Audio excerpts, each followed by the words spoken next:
वाशिम जिल्ह्यातील मंगरुळपीर येथे अवैध सावकारी प्रकरणी संबंधित प्रशासकीय टीमनं धाड टाकली असून मिळालेल्या कागदपत्राच्या आधारे पुढील कारवाई करण्यात येईल असं सांगण्यात आलंय। मंगरुळपीर कृषी उत्पन्न बाजार समिती आवारातील एका व्यापाऱ्यावर अवैध सावकारी प्रकरणी धाड टाकण्यात आली। यावेळी परिसरामध्ये एकच खळबळ उडाली।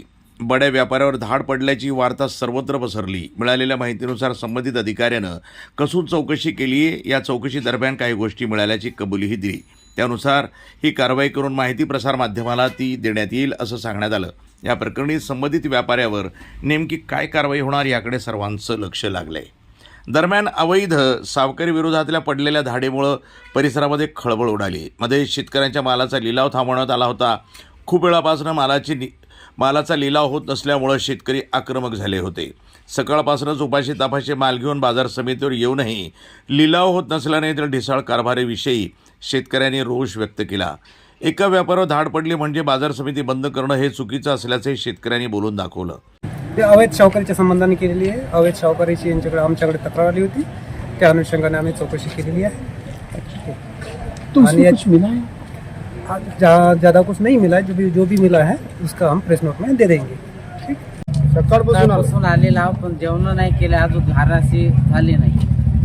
आता किती टाइम आलो, कशामुळे बंद आहे? बंद आता त्याचं काय प्रॉब्लेम पत्र काय आलं म्हणजे काय झाड आली पडली का काय असं काही कारण सांगत आहे आम्हाला, पण असं नेमकं काही असं पक्क आम्हाला काही माहिती दिली नाही। तसं काही अनाऊन्समेंट काही करण्यात नाही आलेलं आहे। अनाऊन्समेंट करण्यात यायला लागत होतं की या कारणानं असं बंद आहे म्हणून, असं काही केलंही नाही यांना। हे नियमानं वागायला पाहिजे यांना। आता छोटंसं काही कारण नसतानाही पण इथं नमूद करतात की तुम्ही माल आणू नका, हे नका।